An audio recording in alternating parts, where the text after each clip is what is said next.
Salut la team, salut les crossfitters, voici un tutoriel complet pour le 20.2. Warm-up, technique, stratégie, conseils, récupération, tout y est. C'est parti.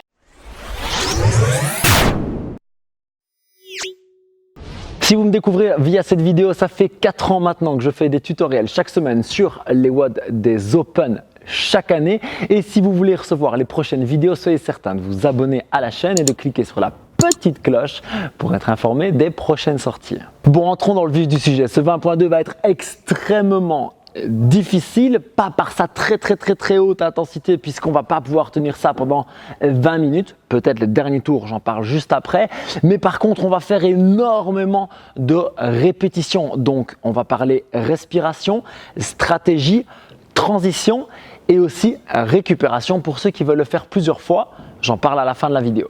Pour info ou pour rappel, le 20.2 c'est un AMRAP de 20 minutes dans lequel vous allez devoir faire le plus de tours possible de 4 de dumbbell thruster, 6 toes to bar ou knee raise en scaled et 24 double under ou single under en scaled. À propos de scaled, à la fin de la vidéo, il y a une partie spécifique pour vous, pour les adaptations pour ce Metcon et aussi pour savoir si vous devez choisir le RX ou justement le scaled. Les charges RX sont de 22,5, 15 et les charges scaled sont de 15, 10 et je remercie énormément Dave Castro d'avoir mis des séries de 4 parce que les dumbbell thrusters ça fait juste beaucoup trop mal aux jambes.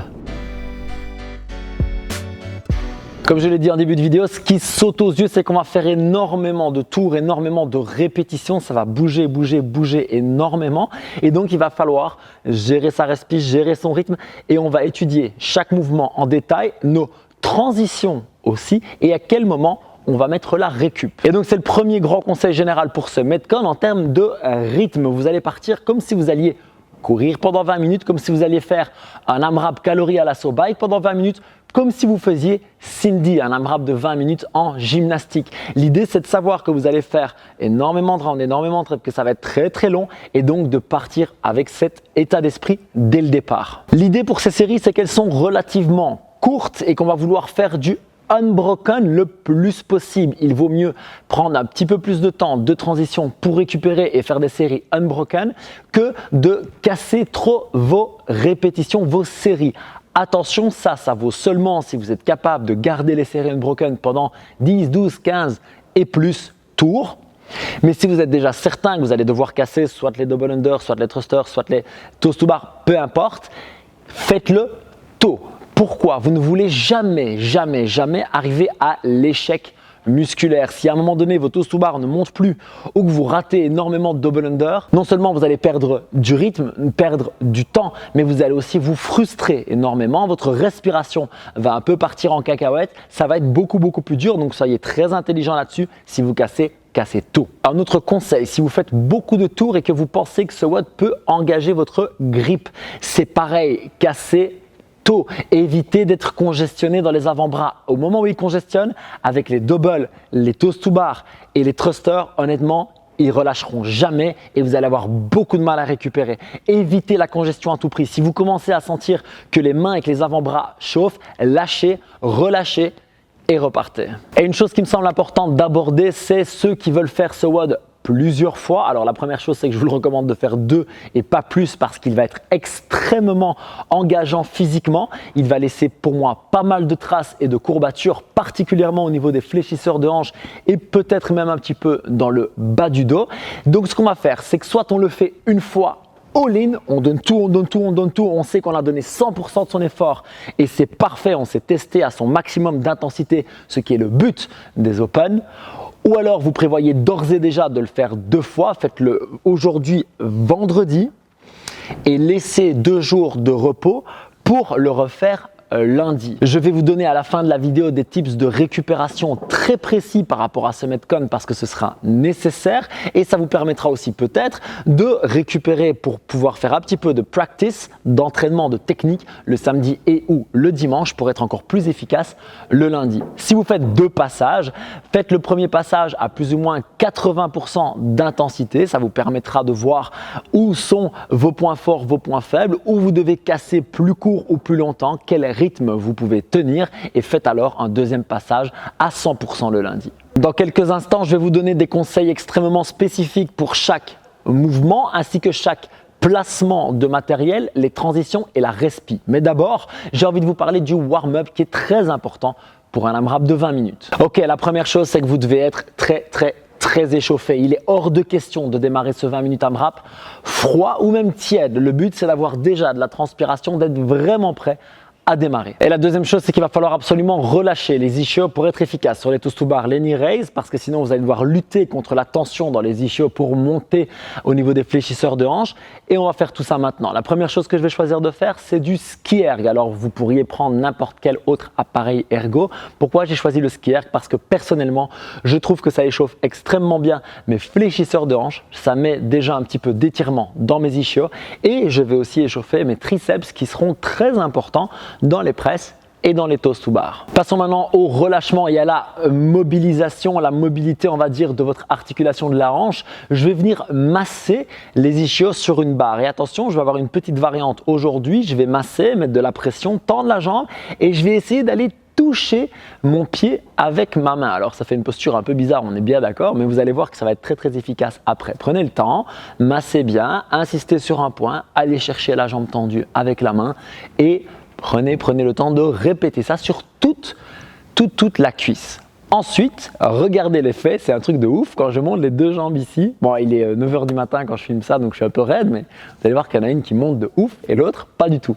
Ça, c'est vraiment l'effet typique que vous allez pouvoir ressentir si vous avez bien effectué l'exercice. Un deuxième que j'aime beaucoup, c'est une mobilisation avec la bande.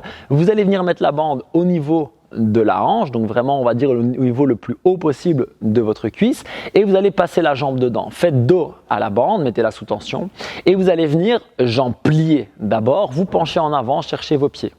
Et au fur et à mesure, l'idée c'est de descendre avec les jambes de plus en plus tendues tout en revenant toujours debout, serrer les fesses, repartir.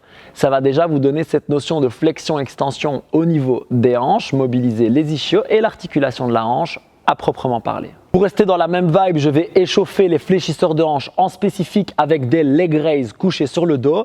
Vous gardez la jambe absolument tendue, vous venez la monter le plus haut possible, bien tendue, les abdos bien engagés, jambe droite, jambe gauche et puis on va enchaîner avec des flexions complètes au niveau du buste. L'idée ici, c'est de venir enrouler le bassin, garder les jambes bien pliées au départ et de toute façon, gardez-les toujours pliées au moment où vous décollez du sol. Vous allez donc longer le sol avec les pieds et puis venir ramener les genoux vers la poitrine et aller le plus loin derrière avec les orteils. Ensuite, vous faites pareil, mais vous commencez jambes pliées, vous tendez les jambes et les jambes tendues, vous allez les amener aussi vers les mains. Là, on va vraiment se rapprocher d'un mouvement de toes to bar. Une fois que c'est fait, je vais vouloir échauffer le haut du corps sur les toes to bar et donc je vais commencer avec quelques press down. Je vais enchaîner quelques press down avec des knee raise et press down knee raise. Ensuite en mouvement, je passerai en toes to bar complet. Ensuite, pour continuer à rester bien chaud, je vais partir sur quelques sauts à la corde, simple, pied droit, pied gauche. L'idée, c'est de commencer à prendre le rythme, commencer à jouer avec la corde. Une fois que je me sens un petit peu plus chaud, je vais faire des séries simples, un double, simple, un double. Prendre bien le temps à nouveau, laissez le corps s'échauffer, laissez les mollets, les tendons d'Achille, c'est très important, s'échauffer. Vous allez faire énormément de reps à la corde à sauter. Et puis bien sûr, finir avec un petit enchaînement double under pour être en confiance et pour vous sentir bien prêt pour le Metcon. Bon, pour terminer, on va juste préparer un petit peu les épaules et le haut du dos pour les thrusters. Vous allez venir avec la balle masser les épaules et masser entre la colonne et les omoplates. Ça va vraiment relâcher aussi le mouvement au niveau de votre front rack. Ça va être beaucoup plus pratique par la suite. Ensuite, vous venez avec deux dumbbells que j'ai choisi ici très légers. Je vais faire des strict press pour bien échauffer cette fonction. Ensuite, front squat. Mettez déjà bien une tête du dumbbell de face, une tête sur l'épaule. Et j'enchaîne avec quelques thrusters. Au niveau des thrusters, je vais déjà me concentrer sur le fait d'avoir une petite extension avec les fessiers un petit peu puissantes. C'est l'échauffement, je ne vais pas exagérer. Et puis, je vais partir sur quelques hang squat clean thrusters, ou ce qu'on appelle des hang clusters. Donc, je pars avec les dumbbells entre les jambes. Ça va être très important pour les conseils spécifiques. Clean et push press derrière. Si vous manquez un petit peu de front rack au niveau du thruster, j'ai un petit massage pour vous sur les triceps. Ça va être très similaire de ce qu'on a fait avec les ischios. Vous allez venir masser, mettre de la tension, plier, tendre le bras, insistez bien sur tout le long, du coude jusque derrière l'épaule, tout le long ici. Vous allez voir, ça va faire énormément de bien. D'ailleurs, regardez mon front rack après avoir fait un côté, c'était juste dingue. Ça, c'est votre échauffement de base. Dans les conseils spécifiques, on va parler de comment terminer cet échauffement et on va utiliser aussi les tours du Metcon pour le préparer idéalement. Pour ces conseils spécifiques, je vais commencer par détailler chaque mouvement et chaque petite chose qu'on peut faire. Ensuite, transition et respiration. Commençons par les 2 dumbbells thrusters. La première chose, mettez les dumbbells entre les pieds pour commencer et placez d'ores et déjà vos pieds pour votre squat. Vous allez gagner du temps et surtout de l'énergie. Placez bien votre dos, faites un squat clean et enchaînez avec le thruster. L'idée ici, c'est que si vous pouvez enchaîner les thrusters, vous en faites 4 d'affilée. Sinon, vous pourriez même imaginer faire à chaque fois un squat clean. C'est tout à fait autorisé. Qu'est-ce que ça va faire? Si le dumbbell est lourd pour vous, ça va enlever ce qu'on appelle le négatif, le freinage du thruster. Et ça fatigue beaucoup les jambes. Donc, si vous voulez faire des clusters à chaque fois ou à chaque début de nouvelle série, ça peut être un très bon moyen de gagner des reps. Par rapport justement à ce squat clean, vous pouvez le faire avec une très bonne extension. Si les charges sont lourdes, ça vous permettra de bien venir les mettre sur les épaules et d'être puissant pour la suite. Si maintenant elles sont légères pour vous, vous pouvez diminuer ce squat clean. Alors soyons très clairs, c'est pas pour améliorer votre fitness que vous faites ça, c'est pour améliorer votre score, votre temps pour faire le max de reps. C'est vraiment de la stratégie, c'est vraiment de la 3e vague d'adaptation. Donc c'est pas quelque chose que je vous recommande de faire globalement à l'entraînement, mais si vous voulez aller grappiller des reps sur ce WOD des Open, ça va bien fonctionner. Pour les dumbbell thrusters, soyez certain de déposer une tête sur les épaules de manière à ne pas les porter, ça va soulager beaucoup votre fatigue musculaire dans les épaules et ensuite utilisez vraiment cette extension puissante au niveau des fessiers pour décoller les dumbbells de manière à ce que vous n'ayez plus qu'à verrouiller avec les bras. Lorsque vous arrivez en haut, verrouillez, descendez, ne restez pas en haut. Là, cette tension musculaire va être très fatigante. Donc je vais et je redescends directement. L'idéal est de pouvoir bien sûr enchaîner vos répétitions, freinez d'abord un petit peu et partez directement sur la rep suivante. Si c'est vraiment très lourd, il faudra vous poser d'abord sur les épaules pour faire un reset, replacer vos abdos et être certain de faire une bonne rep. Petite consigne de sécurité, je sais que c'est pas le moment en général dans le WOD des Open, mais j'ai vraiment envie de vous le dire, commencez votre thruster par les hanches. Si vous commencez par les genoux avec la charge et avec le nombre de répétitions, j'ai peur pour vos genoux et pour votre bas du dos. Donc soyez certain de toujours faire un bon pivot pour démarrer chaque rep. Passons maintenant au toast to bar. Et il faut croire que j'ai eu une bonne intuition puisqu'il y a quelques semaines, quelques jours, j'ai fait un tuto sur les erreurs à éviter en toast to bar. Je vous recommande d'aller le voir.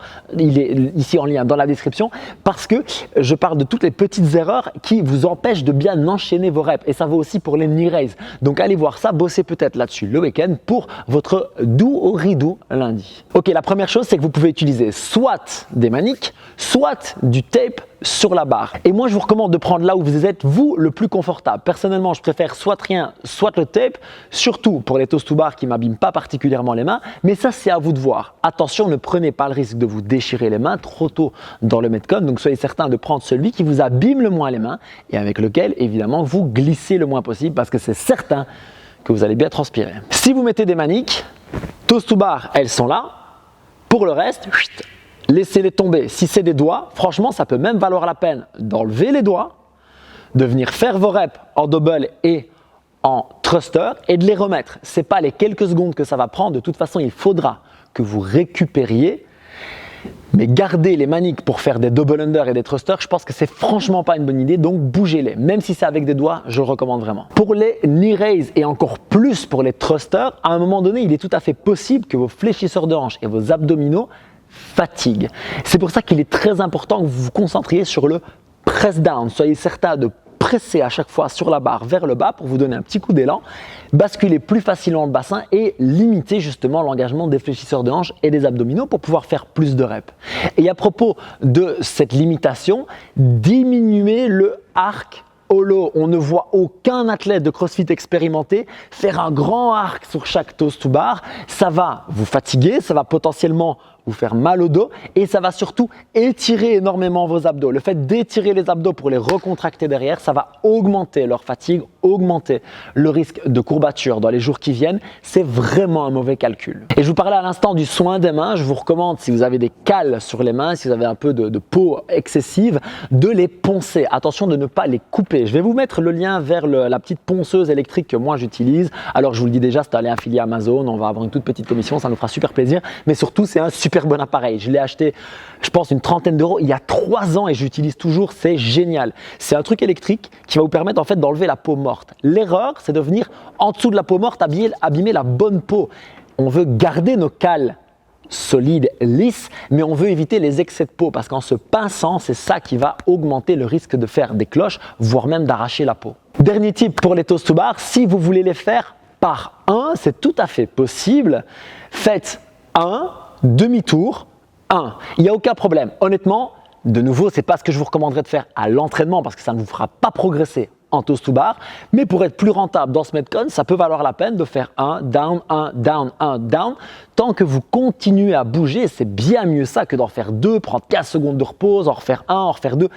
Ça va être le bordel. Franchement, ça peut être une vraiment bonne stratégie. Passons maintenant au double under et soyons très clairs, il est fort probable que ce soit la clé pour beaucoup d'entre nous puisque c'est là qu'on va passer le plus de temps dans ce Metcon 24 double under, même si ça va assez vite, ça prend quand même plus de temps que de faire 4 thrusters ou 6 toast to bar, en tout cas pour la plupart d'entre nous. Premier conseil, il peut paraître évident, mais écoutez-le. Practice, practice, practice. Répétez, répétez, répétez. Échauffez-vous, faites des reps, refaites-en un petit peu ce week-end et soyez certain d'être vraiment prêt quand vous démarrez le Metcon. Bon, après, j'arrête de vous renvoyer vers d'autres endroits, mais hier, j'ai sorti une vidéo sur les double under, c'est quand même un truc de fou. Hier, je parlais de quelques techniques pour progresser en double under. Vous pouvez aller la voir ici dans la description. Et je parle aussi de ma corde absolument préférée qu'on m'a envoyée ici par un concepteur français il y a 6-7 mois, un peu plus même maintenant, hein, Rizza. Ça fait quelques mois que je l'ai et franchement, j'ai pu la tester, retester. Elle est juste géniale. Allez voir le tuto et le test, ça vaut vraiment la peine pour progresser et pour avoir un bon outil également. À propos de corde à sauter, je vous recommande d'en avoir 2. Pas en même temps, enfin vous pouvez essayer, ça peut être marrant, mais l'idée c'est surtout d'en avoir une et au cas où, vous savez, le petit truc qui se barre, machin, une qui pète, n'importe quoi, vous en avez une autre. Ça peut être extrêmement frustrant. Imaginez-vous à 14 minutes dans le Metcon, la corde qui lâche, horrible. Ayez 2 cordes à sauter à disposition, franchement ça vaut vraiment la peine.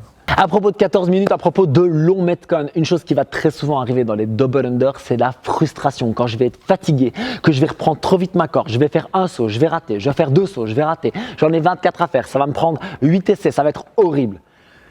Breathe, respirez, faites une pause, écoutez vraiment ce que je vous dis. Si vous voulez pouvoir enchaîner votre Metcon, si vous voulez pouvoir tenir le rythme, faites une pause. Si vous sentez que vous ratez 2-3 fois, déposez votre corde, c'est and go. Moi, ce que je fais quand ça m'arrive, c'est que je regarde un point devant moi et je recalcule ma respiration. Je fais et en fait, ça me permet vraiment de redescendre la pression. Particulièrement si vous avez quelqu'un qui compte vos reps pour vous, vous n'avez même pas besoin de vous tracasser de ça. Donc, concentrez-vous juste sur votre rythme et votre respi, ça ira beaucoup mieux. Et dernière info capitale pour les double under, redéposez votre corde à plat. Regardez comme je fais, je termine mes doubles, tac, et je redépose ma corde directement bien à plat. Ça prend 1 seconde, mais s'il se passe une corde qui se retourne, un nœud, un machin qui se passe mal, vous allez de nouveau augmenter le risque de frustration, vous allez de nouveau augmenter le risque de rater des reps. C'est un super mauvais calcul.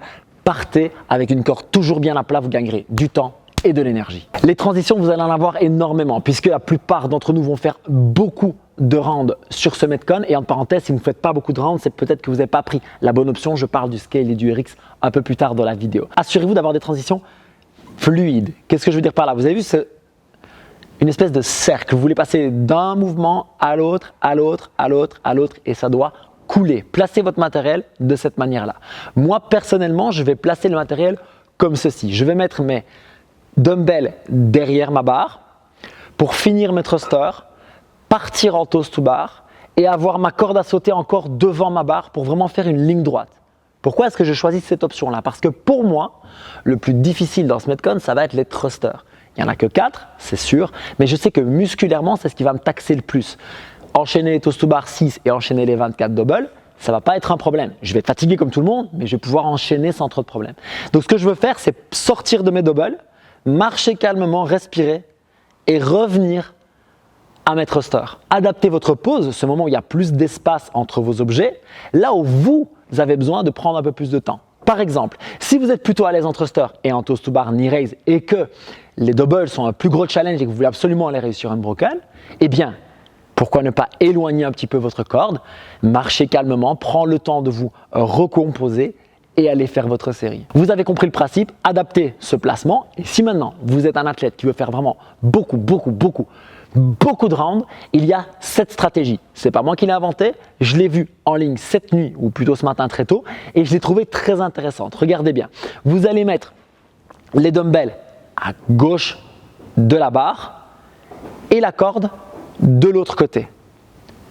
Ça forme une espèce de triangle. Qu'est-ce que ça va me permettre de faire? Je fais mes thrusters, 2 pas en arrière, je pars en toast to bar, 1 pas à droite, je suis en double.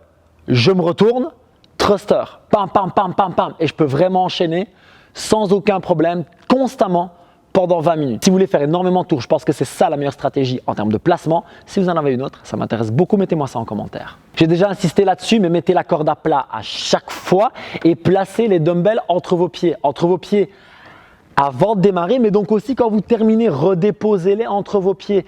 Le fait de les recoller directement, ça veut dire que dès que j'arrive, pied autour du dumbbell, boum, je peux y aller. C'est vraiment un gros gain de temps et un gros gain d'espace mental, de tracas. Ça veut dire que je sais que c'est déjà placé, c'est cool, je peux enchaîner. Parlons maintenant rapidement du temps au tour. Si vous voulez être un top scoreur, vous allez faire entre 40 et 50 secondes au tour et ça va vous faire 20 à 25 rounds, ça va être vraiment du très lourd. Si vous voulez partir sur entre 15 et 20 rounds, partez sur un temps de plus ou moins 1 minute au tour, 1 minute 5 et vous allez entrer dans cette catégorie. Et si vous voulez faire entre 10 et 15 rounds, sachez que votre tour doit faire à peu près 1 minute 30. Et donc un extrêmement bon moyen pour savoir dans quel rythme vous allez être, dans quelle plage de rounds, c'est de tester ça avant de démarrer. Je vous recommande de faire 2 rounds, voire même 3 pour trouver le rythme que vous pouvez tenir et estimer si vous pourrez tenir ça pendant 20 minutes. Faites ces rounds à plus ou moins 80-85% de votre intensité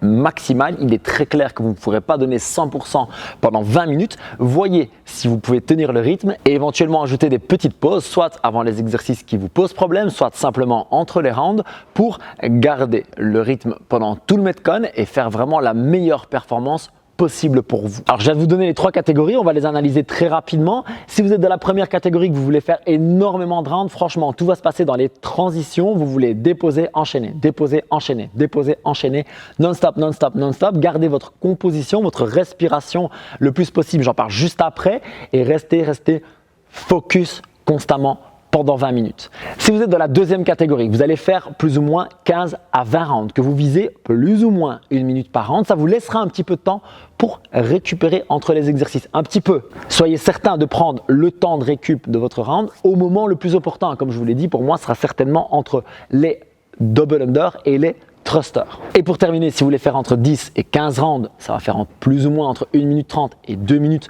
le round. Ça va vous permettre de récupérer mais aussi de casser vos séries. Donc casser dès le début, prenez du repos intelligemment. Par exemple, vous pourriez faire 3 toast to bar, 10 secondes de repos, 3 toast to bar, 10 secondes de repos, partir sur les doubles, casser au mieux. Vous voyez, vous pouvez vraiment établir une stratégie comme ça pour garder un bon pacing pendant tout le Metcon et ça m'amène à la respi. Un peu comme dans finalement le 20.1, on va vouloir rester ce qu'on appelle en aérobie le plus longtemps possible. Je vais vouloir pouvoir respirer constamment. Vous devriez presque pouvoir parler avec quelqu'un, de manière saccadée bien entendu, mais vous devriez pouvoir sortir des mots de la bouche sans... Non, vous voulez pouvoir avoir quasiment une discussion saccadée. Ça veut dire que vous êtes toujours en respiration, en aérobie, et pour ça, il y a quelques petits conseils. Le premier, ça va être... Inspirez par le nez, soufflez par la bouche en rythme. Donc, je vais inspirer sur mes thrusters sur la descente, souffler sur la montée. Sur mes toast to bar, inspirer sur la descente, souffler sur la montée. Et sur les double under, caler un rythme. Peut-être que je fais 2 doubles sur l'inspi, 2 doubles sur l'expi. À vous de voir, mais vous comprenez le principe, trouvez votre rythme. Gardez ça le plus longtemps possible. Et puis, bien sûr, la dernière minute, les 2 dernières minutes, en fonction de ce que vous êtes capable de faire, comme la semaine dernière, on lâche les chevaux.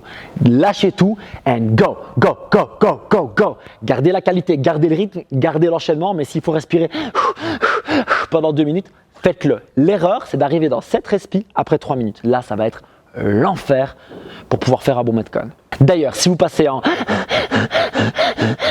en bouche-bouche thoracique, votre cœur va monter extrêmement fort, vous allez perdre votre lucidité, vous allez congestionner beaucoup plus vite et ça va être beaucoup plus difficile de faire des bonnes séries unbroken. Donc, pause.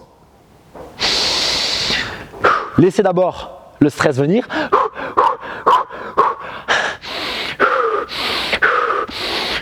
Prenez le temps qu'il faut pour repasser en nez-bouche, redescendre le cœur et enchaîner. Ça fait un paquet de conseils, mais il y avait tellement de choses à dire. Vous avez tellement de bons outils pour faire un bon Metcon. Régalez-vous, mettez un maximum d'intensité. On passe maintenant au scaled. Comment choisir si vous devez faire RX ou scaled?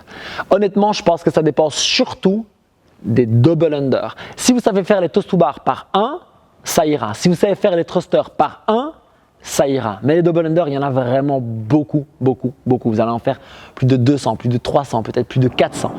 Donc, ce qui est très important, c'est que si vous faites les doubles par 1 et que vous faites un essai et que vous ratez et que vous faites un essai, en fait, ce Metcon, ça ne va pas être un Metcon, ça va être un entraînement de double under.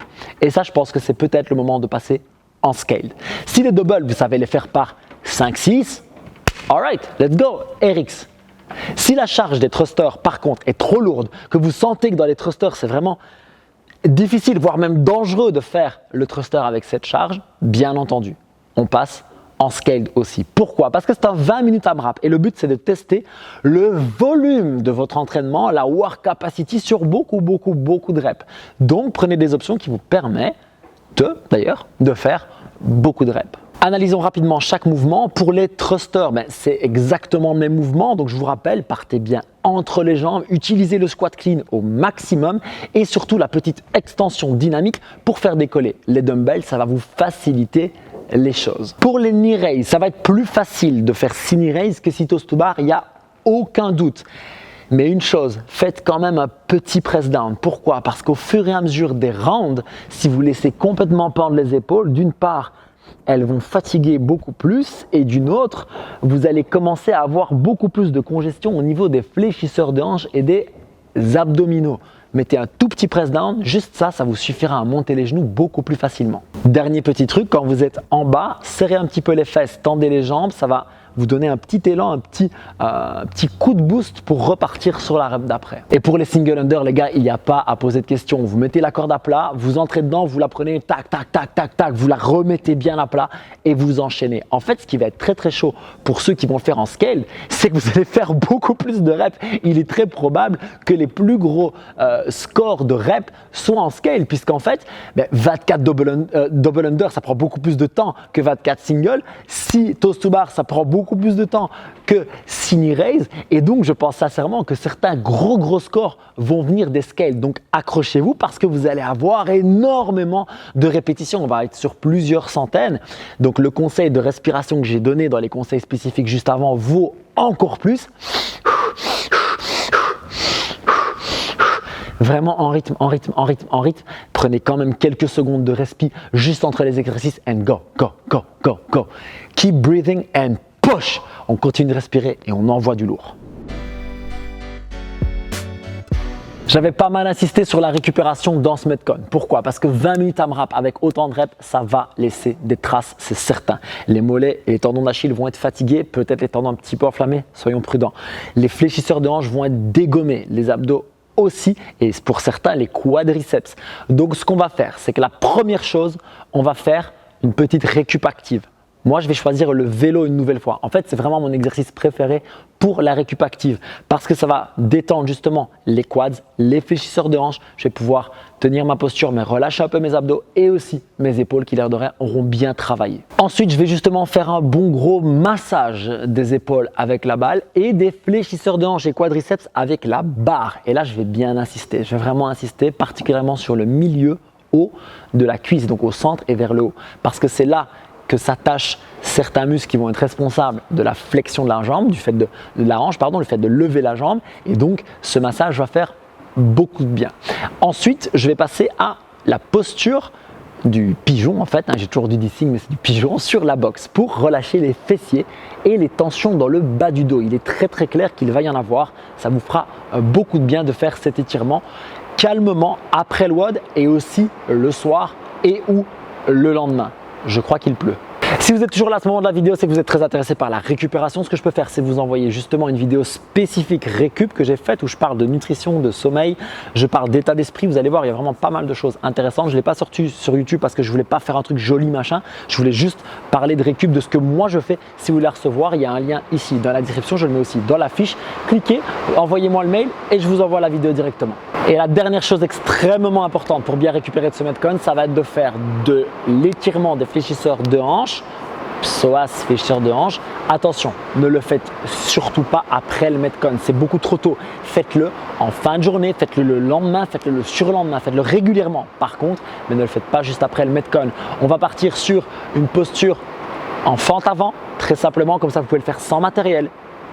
Venez contracter la fesse, venez allonger le buste. L'idée, c'est d'allonger la distance entre le genou et l'épaule, tendre le bras bien loin. Et puis après, on va faire pareil et on va étirer les quadriceps au passage. Je vais venir chercher ma jambe arrière et étirer. Si c'est trop difficile, je peux le faire contre le mur. C'est un peu plus accessible et ça me permet aussi de me stabiliser plus facilement. Et les gars, je ne sais pas à quel point je peux insister, mais je pense que le lendemain de ce Metcon, il est nécessaire que vous alliez bouger. Allez peut-être nager, c'est un excellent, à mon avis, complément à ce Metcon. Vous pouvez aussi aller pédaler ou vous pouvez faire comme je l'ai suggéré dans d'autres vidéos, un petit renforcement sur le haut du corps, pourquoi pas un peu de tirage en dorsaux par exemple, ça va poser aucun problème, peut-être un petit peu de renfort léger sur les ischios et toujours bien finir par un peu de cardio à basse intensité avec un peu d'intervalle, moyen intensité et terminer avec des massages et quelques étirements. Ça vous fera beaucoup mieux récupérer et du coup vous pourrez envisager soit votre rideau, soit de faire une bonne semaine d'entraînement la semaine prochaine. C'est vraiment un régal pour moi de partager les Open avec vous cette année encore. J'espère que vous avez apprécié cette vidéo.